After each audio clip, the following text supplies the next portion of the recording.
UP में मचा है हाहाकार। यूपी का ब्राह्मण हुआ है लाचार। कुछ तो करो तारणहार। रोती यूपी सिसकती यूपी। मरता ब्राह्मण मुर्द घाटों पर जलता ब्राह्मण।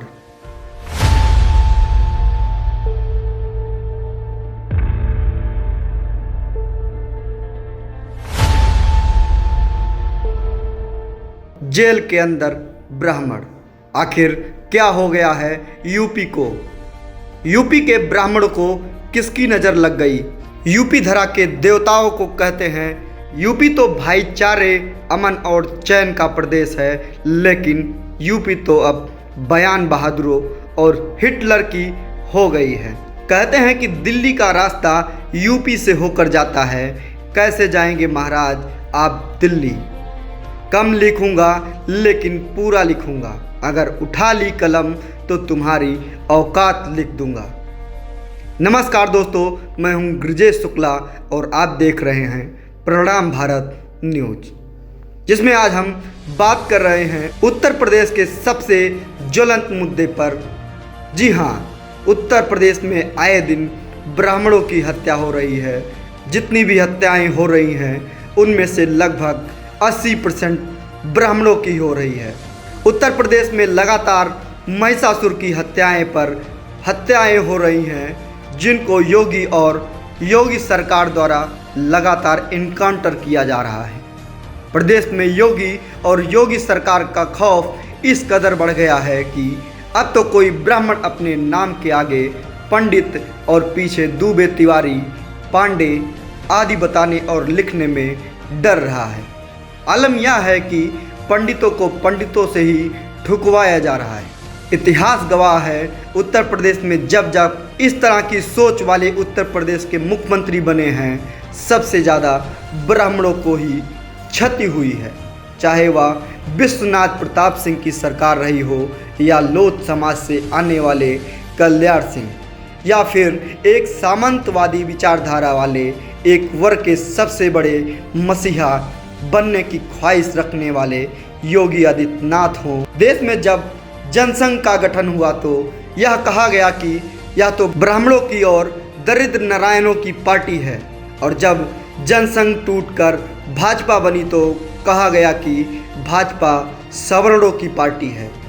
लेकिन जब अटल बिहारी वाजपेयी प्रधानमंत्री बने तो फिर एक बार बीजेपी पर आरोप लगा कि बीजेपी पंडितों की पार्टी है। जब 2004 में लोकसभा के चुनाव हुए तो बीजेपी की नैया डूब गई और 10 साल बीजेपी और बीजेपी के ठेकेदारों पर पूर्ण ग्रहण लगा रहा। लेकिन जब 10 साल बाद नरेंद्र मोदी के नेतृत्व में 2014 में बीजेपी की लहर बनी और बीजेपी पर जनता मत रूपी ग्रहण लगने के कारण जो अंधेरा हुआ था, धर्म बचाओ देश बचाओ राष्ट्रवाद के इंजेक्शन से उस पर ग्रहण रूपी अंधेरे को हटाने में पूर्ण रूप से कामयाब रही। मोदी बीजेपी की धर्म राष्ट्रवाद की विचारधारा कार्यकर्ताओं के लिए रामबाण साबित हुई और इस तरह केंद्र में बीजेपी की सरकार बन गई।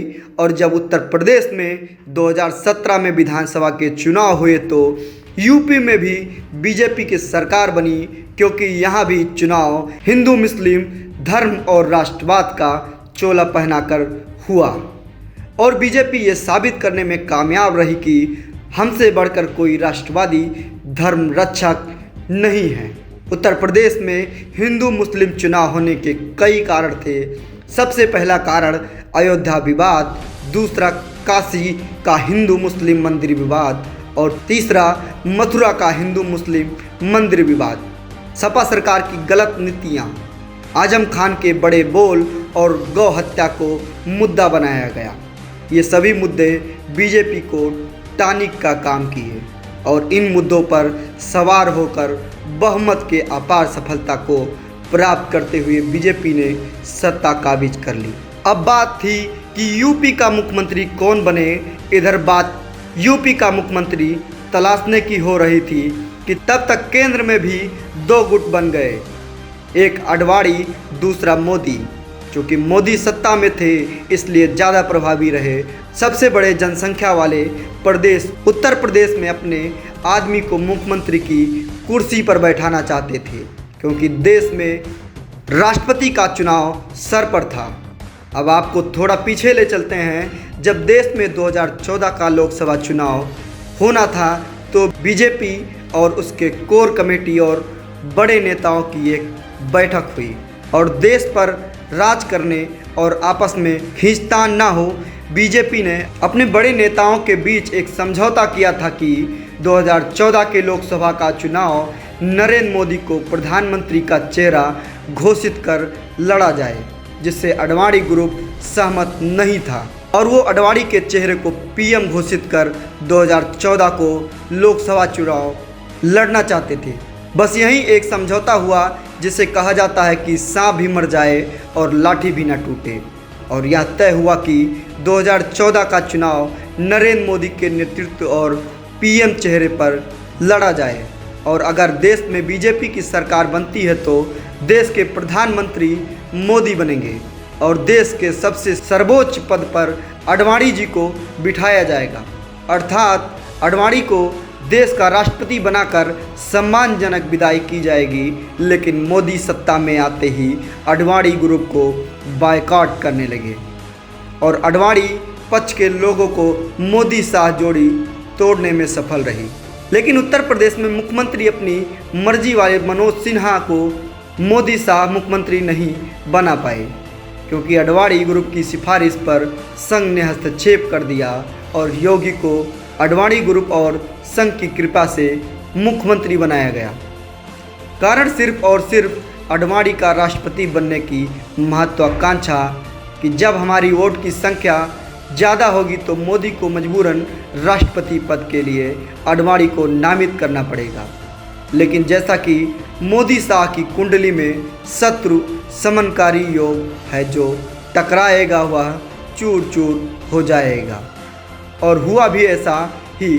मोदी के वर्चस्व के आगे राष्ट्रपति चुनाव में संघ ने भी हाथ पीछे खींच लिया और मोदी शाह राम गोविंद को जातीय समीकरण साधने के साथ साथ अडवाणी जोशी ग्रुप को मात देने में सफल रहे।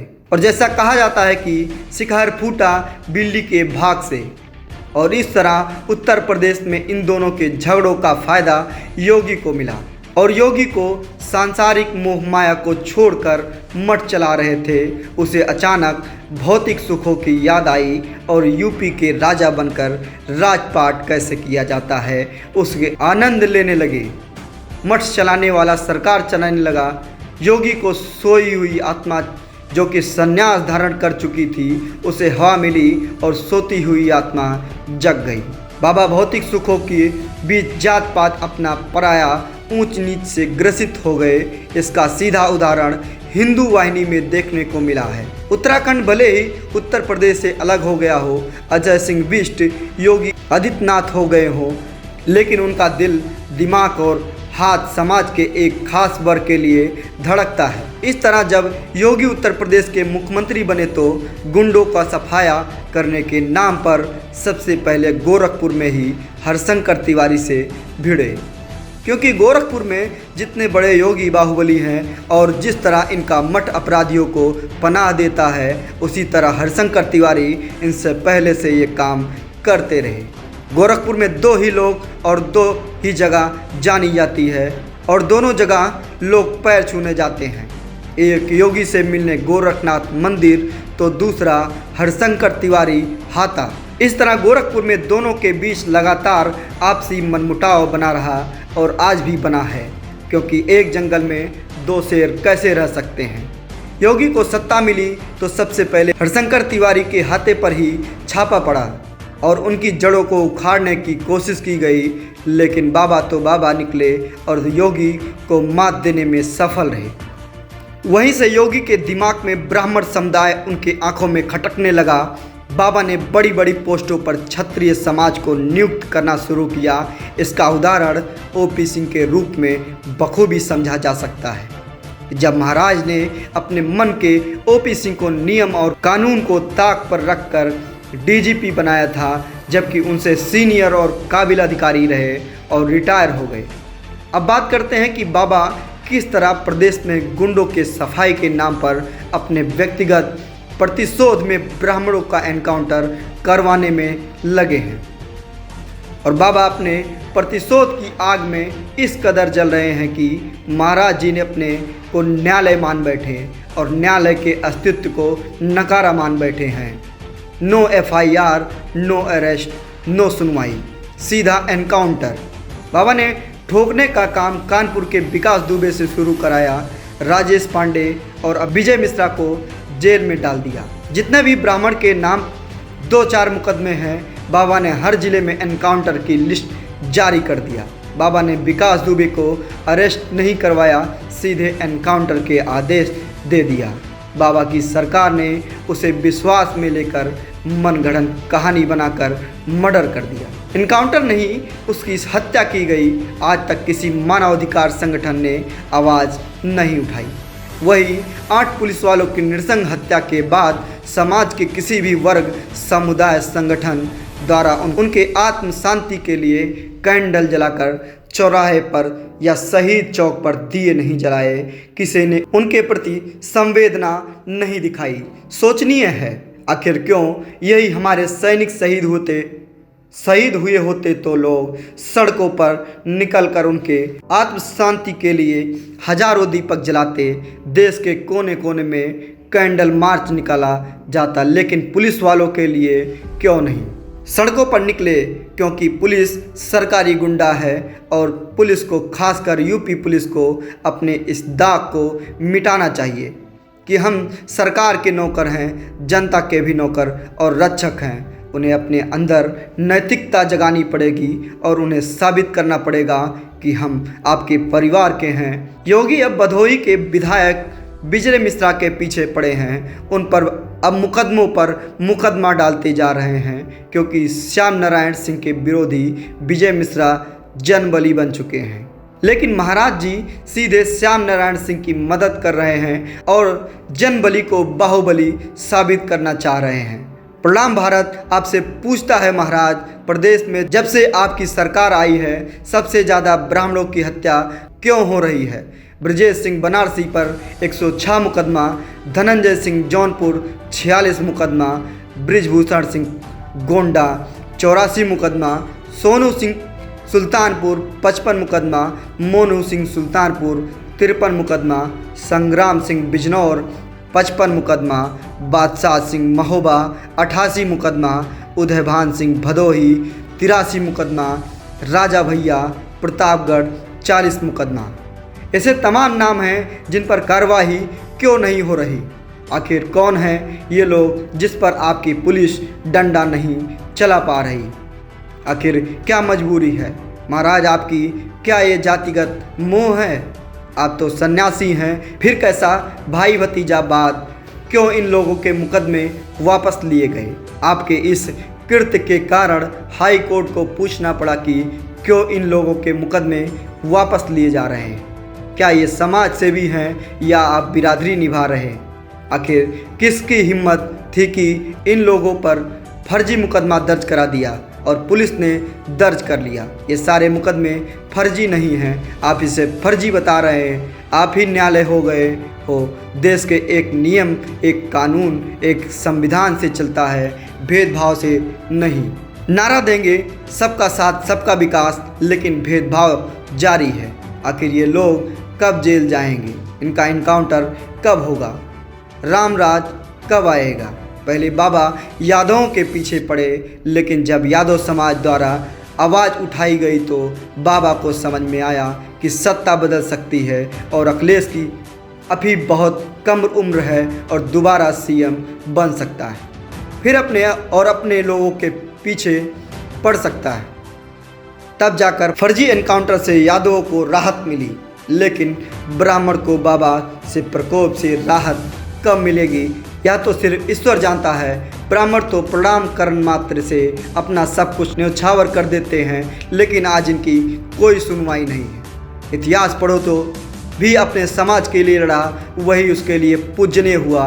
अंबेडकर हो या मायावती हो या अखिलेश, ये लोग अपने समाज के लिए लड़े तो आज अपने समाज के लिए पूजनीय हो गए। आखिर आपकी बुद्धि कब आएगी? आपके लिए लड़ने कौन आएगा।